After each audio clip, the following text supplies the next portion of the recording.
ਪੰਜਾਬ 'ਚ ਖੇਡਾਂ ਦੇ ਵਿਕਾਸ ਨੂੰ ਨਵੀਂ ਦਿਸ਼ਾ ਦਿੰਦੇ ਹੋਏ ਮੁੱਖ ਮੰਤਰੀ ਭਗਵੰਤ ਸਿੰਘ ਮਾਨ ਦੀ ਅਗਵਾਈ ਹੇਠ ਪੰਜਾਬ ਸਰਕਾਰ ਵੱਲੋਂ ਇੱਕ ਹੋਰ ਇਤਿਹਾਸਕ ਕਦਮ ਚੁੱਕਿਆ ਗਿਆ ਹੈ। ਸੂਬੇ ਭਰ 'ਚ ਖਾਸ ਕਰਕੇ ਪਿੰਡਾਂ ਤੇ ਕਸਬਿਆਂ 'ਚ 3000 ਤੋਂ ਵੱਧ ਖੇਡ ਮੈਦਾਨ ਬਣਾਏ ਜਾ ਰਹੇ ਹਨ, ਜਿਸ ਲਈ 1350 ਕਰੋੜ ਰੁਪਏ ਦਾ ਬਜਟ ਰੱਖਿਆ ਗਿਆ ਹੈ।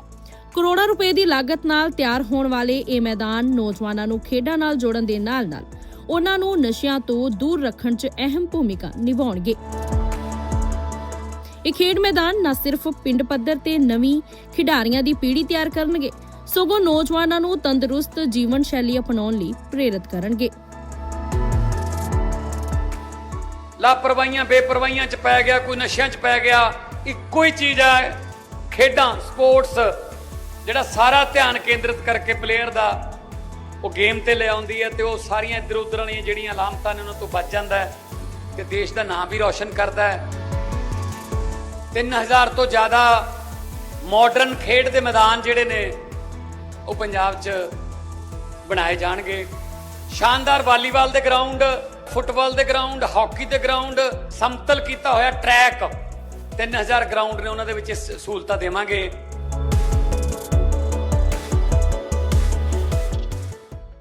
संसद के बजट सत्र का आज आगाज हो रहा है। राष्ट्रपति के अभिभाषण के साथ आज से संसद का बजट सत्र शुरू होगा। हमारे साथ आम आदमी पार्टी के वरिष्ठ नेता मलविंदर सिंह कंग साहब हैं।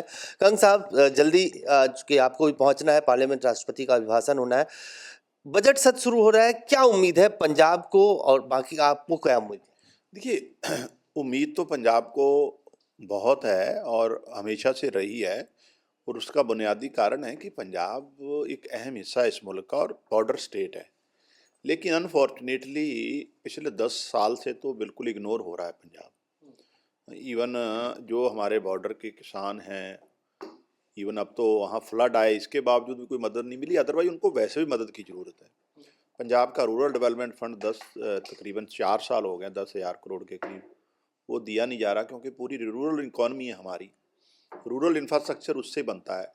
इसके साथ साथ हमने कई बार कहा है कि उत्तराखंड और हिमाचल की तर्ज पर पंजाब को एक जो इंडस्ट्रियल पैकेज मिलना चाहिए, लेकिन प्रधानमंत्री जी जाते हैं, अब फिर जा रहे हैं, हमें पता लगा है, लेकिन बड़ी बड़ी बातें करते हैं, देना नहीं चाहते पंजाब को कुछ भी।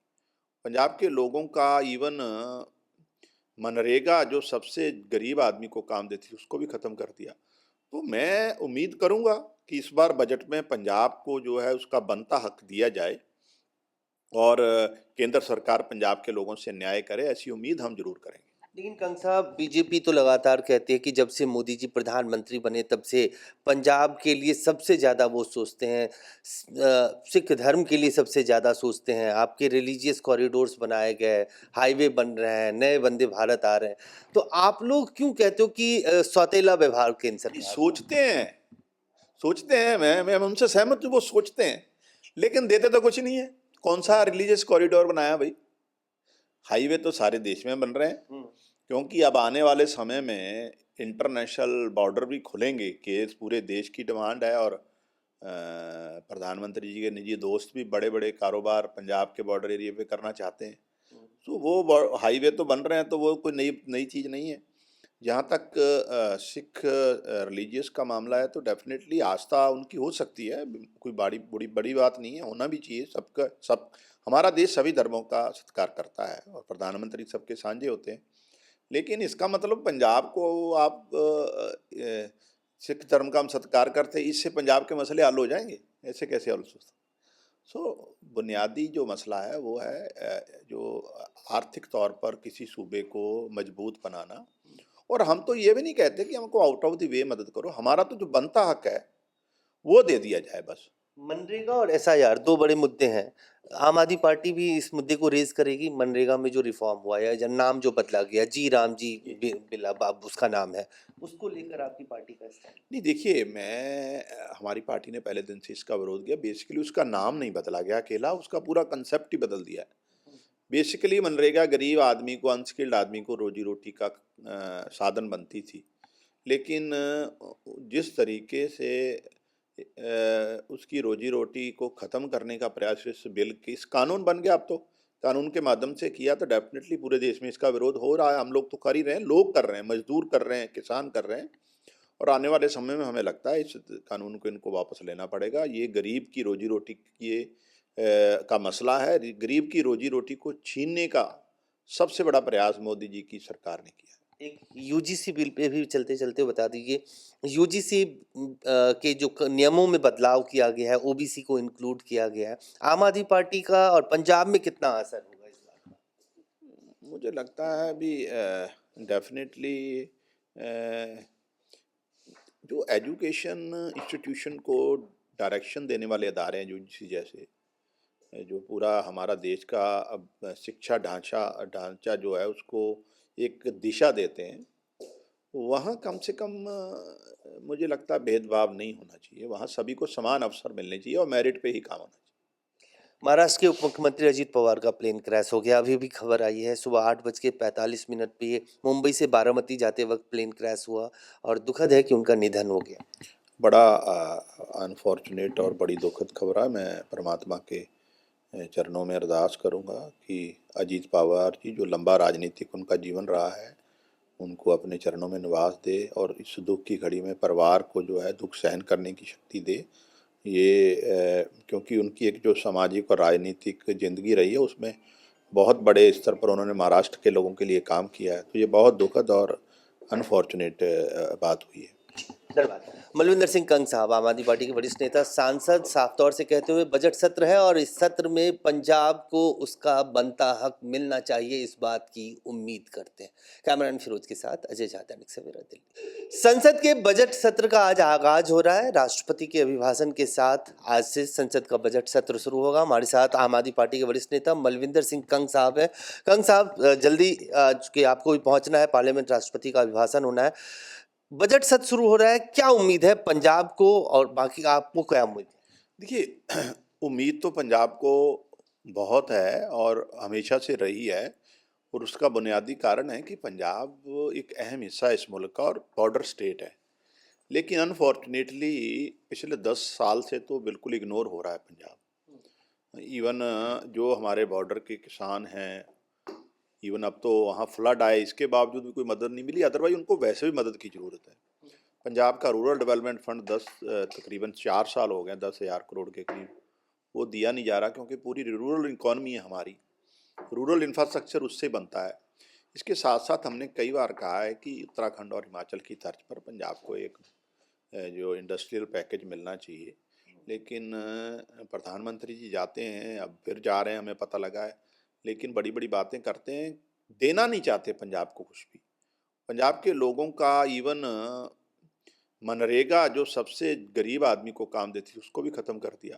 तो मैं उम्मीद करूंगा कि इस बार बजट में पंजाब को जो है उसका बनता हक दिया जाए और केंद्र सरकार पंजाब के लोगों से न्याय करे, ऐसी उम्मीद हम जरूर करेंगे। लेकिन कंग साहब, बीजेपी तो लगातार कहती है कि जब से मोदी जी प्रधानमंत्री बने तब से पंजाब के लिए सबसे ज़्यादा वो सोचते हैं, सिख धर्म के लिए सबसे ज़्यादा सोचते हैं। आपके रिलीजियस कॉरिडोर्स बनाए गए, हाईवे बन रहे हैं, नए वंदे भारत आ रहे हैं, तो आप लोग क्यों कहते हो कि सौतेला व्यवहार केंद्र सरकार? सोचते हैं, मैं उनसे सहमत हूँ, वो सोचते हैं, लेकिन देते तो कुछ नहीं है। कौन सा रिलीजियस कॉरिडोर बनाया भाई? हाईवे तो सारे देश में बन रहे हैं, क्योंकि अब आने वाले समय में इंटरनेशनल बॉर्डर भी खुलेंगे, कि पूरे देश की डिमांड है। और प्रधानमंत्री जी के निजी दोस्त भी बड़े बड़े कारोबार पंजाब के बॉर्डर एरिया पे करना चाहते हैं, तो वो हाईवे तो बन रहे हैं, तो वो कोई नई चीज़ नहीं है। जहाँ तक सिख रिलीजियस का मामला है, तो डेफिनेटली आस्था उनकी हो सकती है, कोई बड़ी बात नहीं है, होना भी चाहिए। सब हमारा देश सभी धर्मों का सत्कार करता है और प्रधानमंत्री सबके साझे होते हैं। लेकिन इसका मतलब पंजाब को आप सिख धर्म का हम सत्कार करते हैं, इससे पंजाब के मसले हल हो जाएंगे? ऐसे कैसे हल हो सकते? बुनियादी जो मसला है वो है जो आर्थिक तौर पर किसी सूबे को मजबूत बनाना। और हम तो ये भी नहीं कहते कि हमको आउट ऑफ द वे मदद करो, हमारा तो जो बनता हक है वो दे दिया जाए बस। मनरेगा और एसआईआर दो बड़े मुद्दे हैं। आम आदमी पार्टी भी इस मुद्दे को रेज करेगी। मनरेगा में जो रिफॉर्म हुआ है या नाम जो बदला गया, जी राम जी बिल अब उसका नाम है, उसको लेकर आपकी पार्टी का स्टैंड? नहीं, देखिए, हमारी पार्टी ने पहले दिन से इसका विरोध किया। बेसिकली उसका नाम नहीं बदला गया अकेला, उसका पूरा कंसेप्ट ही बदल दिया है। बेसिकली मनरेगा गरीब आदमी को, अनस्किल्ड आदमी को रोजी रोटी का साधन बनती थी, लेकिन जिस तरीके से उसकी रोजी रोटी को ख़त्म करने का प्रयास इस बिल की, इस कानून बन गया, अब तो कानून के माध्यम से किया, तो डेफिनेटली पूरे देश में इसका विरोध हो रहा है। हम लोग तो कर ही रहे हैं, लोग कर रहे हैं, मजदूर कर रहे हैं, किसान कर रहे हैं, और आने वाले समय में हमें लगता है इस कानून को इनको वापस लेना पड़ेगा। ये गरीब की रोजी रोटी का मसला है। गरीब की रोजी रोटी को छीनने का सबसे बड़ा प्रयास मोदी जी की सरकार ने किया। एक यूजीसी बिल पे भी चलते चलते बता दीजिए, यूजीसी के जो नियमों में बदलाव किया गया है, ओबीसी को इंक्लूड किया गया है, आम आदमी पार्टी का और पंजाब में कितना असर होगा इस बात का? मुझे लगता है अभी डेफिनेटली जो एजुकेशन इंस्टीट्यूशन को डायरेक्शन देने वाले अदारे हैं, यूजीसी जैसे, जो पूरा हमारा देश का अब शिक्षा ढांचा जो है उसको एक दिशा देते हैं, वहाँ कम से कम मुझे लगता है भेदभाव नहीं होना चाहिए। वहाँ सभी को समान अवसर मिलने चाहिए और मेरिट पे ही काम होना चाहिए। महाराष्ट्र के उप मुख्यमंत्री अजीत पवार का प्लेन क्रैश हो गया। अभी भी खबर आई है, सुबह 8:45 पे मुंबई से बारामती जाते वक्त प्लेन क्रैश हुआ और दुखद है कि उनका निधन हो गया। बड़ा अनफॉर्चुनेट और बड़ी दुखद खबर है। मैं परमात्मा के चरणों में अरदास करूंगा कि अजीत पवार जी, जो लंबा राजनीतिक उनका जीवन रहा है, उनको अपने चरणों में निवास दे और इस दुख की घड़ी में परिवार को जो है दुख सहन करने की शक्ति दे। ये क्योंकि उनकी एक जो सामाजिक और राजनीतिक ज़िंदगी रही है, उसमें बहुत बड़े स्तर पर उन्होंने महाराष्ट्र के लोगों के लिए काम किया है, तो ये बहुत दुखद और अनफॉर्चुनेट बात हुई है। धन्यवाद। मलविंदर सिंह कंग साहब, आम आदमी पार्टी के वरिष्ठ नेता, सांसद, साफ तौर से कहते हुए बजट सत्र है और इस सत्र में पंजाब को उसका बनता हक मिलना चाहिए, इस बात की उम्मीद करते हैं। कैमरामैन फिरोज के साथ अजय झा, दैनिक सवेरा दिल्ली।